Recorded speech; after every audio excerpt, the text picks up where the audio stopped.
व्यसन पथ के द्वारा अब हम ऐसे रास्ते पे चलेंगे जो आपको सफलता की ओर ले जाएगी। हमारा लक्ष्य आपके साथ मिलकर आपको आपकी मंजिल तक पहुंचाना है। इसीलिए हम लेकर आए हैं ऑब्जेक्टिव क्वेश्चनों की सीरीज। इस ऑब्जेक्टिव क्वेश्चनों के माध्यम से हम चाहेंगे कि आप 50 से 50 क्वेश्चन अटेम्प्ट कर सकें। ठीक है, तो इसीलिए आप हमारा साथ दें, हमारे साथ जुड़े रहें, हमारे वीडियोस को देखें। एक एक वीडियो चुन चुन के लाया जाएगा, वो सारे ऑब्जेक्टिव, सारे बुक, जिसके माध्यम से आपका जो डर है कि किसी तरह से मेरा ऑब्जेक्टिव ना छूट जाए, उन सारे डरों को हम दूर करेंगे। जय हिंद प्यारे बच्चों, मैं शशि सर एजुकेशन पथ के इस प्लेटफॉर्म पे आपका स्वागत करता हूं।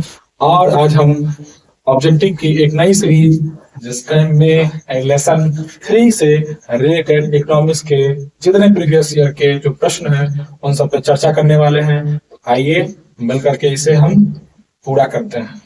चलिए शुरू करते हैं बिना समय गवाए हुए। हमारा जो पहला क्वेश्चन है वो है, साख का अर्थ क्या है? साख का अर्थ क्या है? तो साख का अर्थ क्या होता है, ये आपको अगर ध्यान में हो तो इस पर चर्चा करना शुरू कर दे, और नहीं तो मेरे साथ साथ आप इसे याद करते चलेंगे। क्या इसका मतलब होता है विश्वास करना, या इसका मतलब होता है ऋण लौटाने की क्षमता, ऋण को लौटाने की क्षमता? ये भी दोनों, इनमें से कोई नहीं। तो इसका तो कूल आंसर है सी। जी हाँ, साख का मतलब होता है विश्वास। हमारी साख बनी हुई है, हमने साख बना रखी है, इसका मतलब है लोग हम पे विश्वास करते हैं और हमें ऋण को लौटाने यानी कर्ज को लौटाने की क्षमता है। ठीक है, आगे दूसरा क्वेश्चन है वो है कि विनिमय, विनिमय का सर्वोत्तम माध्यम क्या है? यानी विनिमय मतलब होता है लेन देन। ठीक है, तो लेन देन में हमें करना है तो उसका हम सबसे बड़ा मीडियम किसे समझेंगे? क्या चेक को समझेंगे, मुद्रा को समझेंगे, वस्तु को समझेंगे, या हुंडी को समझेंगे?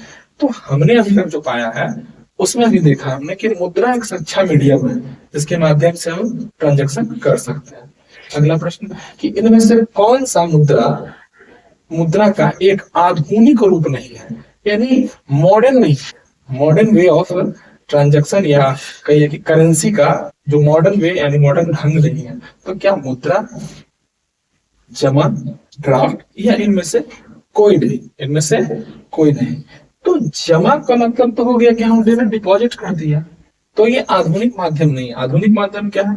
मुद्रा ही स्वयं अपने आप में एक न्यू मीडियम है। ठीक है, अपने आप में नया माध्यम है क्योंकि ये ज्यादा प्राचीन नहीं है। और ड्राफ्ट, ड्राफ्ट के माध्यम से भी हम इंस्टीट्यूशन को या किसी भी कॉलेज वगैरह को हम लोग पेमेंट करते हैं, या बड़े बड़े इकोनॉमिक्स मतलब आधार पे हम पेमेंट। ड्राफ्ट एक कागज होता है जो हम किसी को भी अगर पेमेंट करना है ना, तो हम बैंक में उसके बारे में डिटेल लिख करके हमें 10,000 पेमेंट करना है तो हम उतने अमाउंट का कागज एक बनवा लेते हैं चेक के साइज का, और उतना उसे ले जाकर दे देते हैं। वो फिर बैंक से अपना उसको पैसा ले लेता है। अगला प्रश्न है कि आजकल मुद्रा का कौन सा रूप अधिक प्रचलन में है? तो मुद्रा के तौर पे हम आजकल ज्यादा प्रचलन में कौन सा है? धात्विक मुद्रा, पत्र मुद्रा। धात्विक मतलब होता है कि जैसे हम सिक्का वगैरह यूज करते हैं, क्या वो ज्यादा प्रचलन में है? पत्र मुद्रा यानी कहने का मतलब है कि हम जो कागज की जो मुद्रा, कागज की जो करेंसी यूज करते हैं वो ज्यादा प्रचलन में है, या सोने का सिक्का? तो सोने का सिक्का तो नहीं होगा, वो तो क्लियर है। तो आजकल ज्यादा प्रचलन में है ये नोट वाली बात।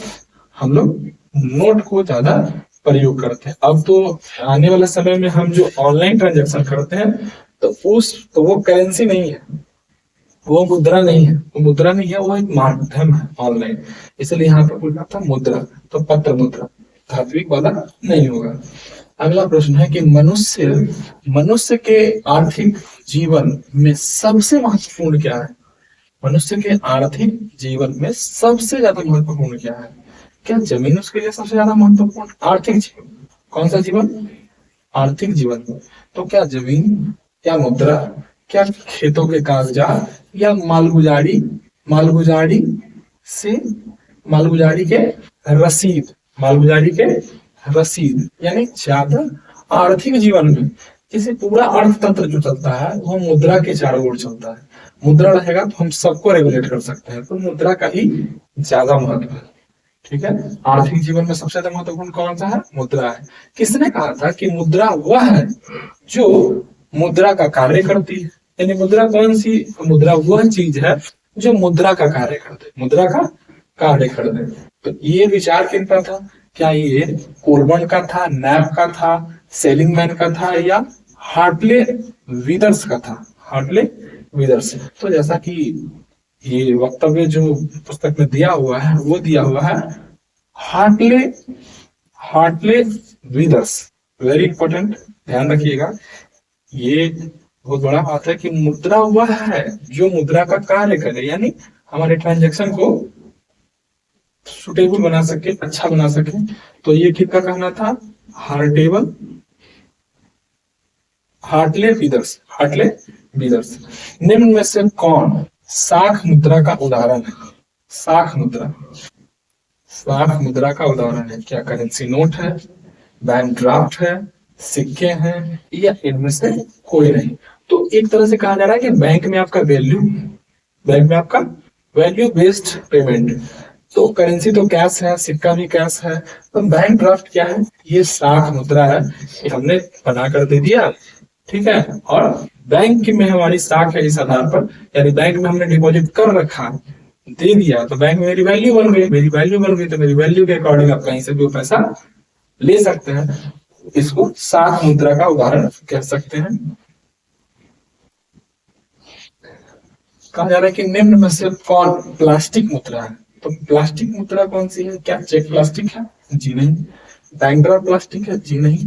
डेबिट कार्ड प्लास्टिक है? जी हाँ। डेबिट कार्ड क्या है? प्लास्टिक है। इसे हम प्लास्टिक मुद्रा कहते हैं, यानी प्लास्टिक करेंसी। रूस की मुद्रा क्या है? क्या दिनार है, रियाल है, रूबल है, या टका है? तो आसपास के कम से कम कुछ देशों के बारे में थोड़ा सा ध्यान रखेंगे कि उनकी करेंसी क्या है। वैसे रूस की, रूस है रूस, रूस है रूबल, रूस है रूबल। साख का आधार क्या होता है? यानी हमारे किसी के यहाँ वैल्यू बना हुआ है, यानी क्रेडिट बना हुआ है, ठीक है, तो वो जो हमारी साख बनी हुई है, एक तरह का जो बना हुआ है कि हम किसी से भी कुछ पैसा ले सकते हैं, तो इसका आधार क्या होता है? क्या विश्वास, बचत, निवेश, या उपभोग? तो साख कभी किसी के यहाँ जब बना होता है तो उसका आधार बस एक ही चीज होता है, वो है हम पर उसका विश्वास। स्वीडन, स्वीडन की मुद्रा कहाँ है? तो स्वीडन की मुद्रा क्या है? पाउंड है, डॉलर है, रूबल है, या क्रोना है? क्रोना।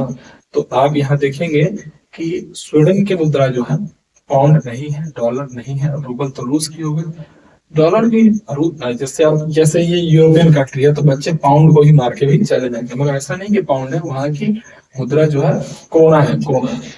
और एक देश आया है टका।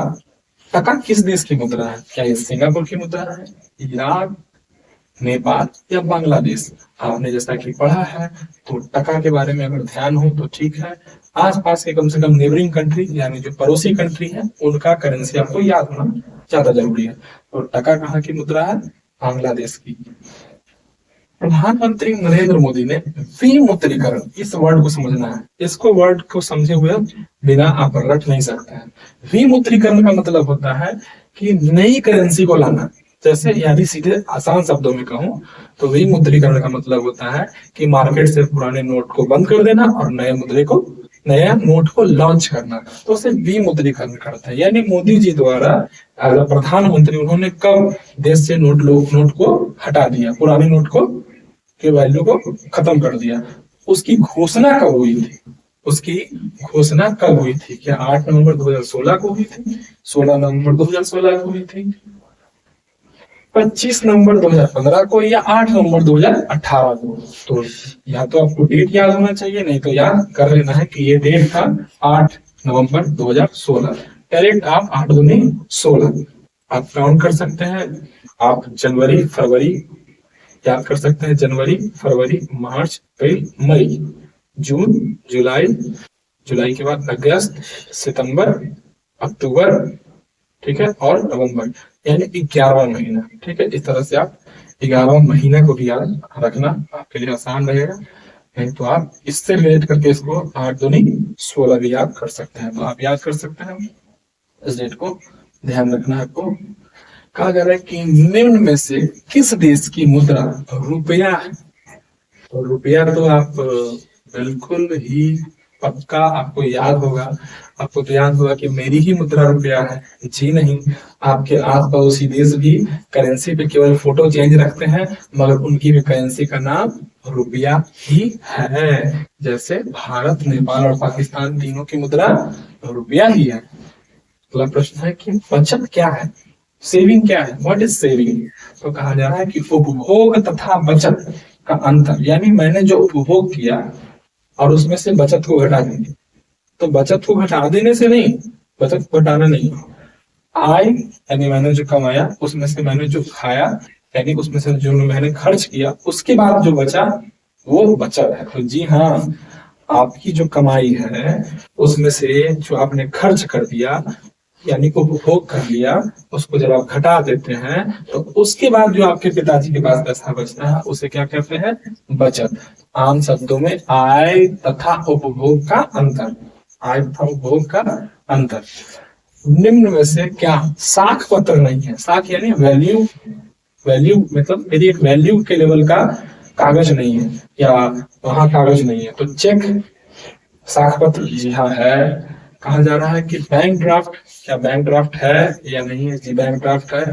अधिविकर्ष, अधिविकर्ष मतलब अधिविकर्ष नहीं है, अधिविकर्ष इसलिए नहीं है क्योंकि आधे वर्ष के लिए ये कोई वैल्यू पर, ये प्रतिज्ञा पत्र। तो प्रतिज्ञा क्यों है, क्योंकि हमारे बैंक में साख है तो हम प्रतिज्ञा कर सकते हैं कि भाई हम आपको ये देने का वचन देते हैं। तो ये हमारी साख पे डिपेंड करता है। बैंक ड्राफ्ट भी साख पर ही, आपका बैंक में वैल्यू है, आपने पैसा बैंक को दिया है तो इसके आधार पर आपका वैल्यू बना हुआ है, तो आपको एक कागज बनाकर देगी कि आप इस कागज से किसी को पेमेंट कर सकते हैं।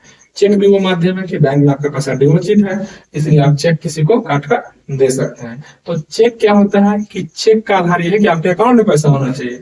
ड्राफ्ट का क्या है कि आपको तत्काल पेमेंट करना होगा और पेमेंट का पैसा सरकार यानी बैंक अधिकारी ले लेंगे, वो आपको ऑलरेडी कागज बना के देंगे। चेक में कि आप नाम डिसाइड कर सकते हैं, ठीक है, डिसाइड कर सकते हैं, किसी को भी काट करके दे सकते हैं। चेक आपके पास ऑलरेडी ढेर सारा में रह सकता है, मगर बैंक ड्राफ्ट आपको जितने बार पेमेंट करना हो उतनी बार नया बैंक से बनवाना ही पड़ेगा और उसके कुछ बैंक चार्जेस भी देने होंगे।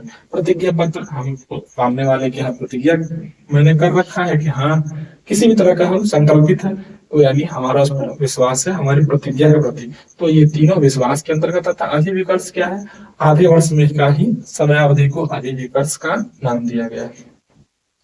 दिनार, दिनार किस देश की मुद्रा है, दिनार किस देश की मुद्रा है, क्या ये ईरान की मुद्रा है, इराक की मुद्रा है, सऊदी अरब की मुद्रा है या अफगानिस्तान की मुद्रा है। तो दिनार जो है इराक की मुद्रा है। चलिए इसी के साथ आज का भी ये सेशन हमारा समाप्त हुआ। मिलते हैं हम एक नए वीडियो के साथ अगले वीडियो में।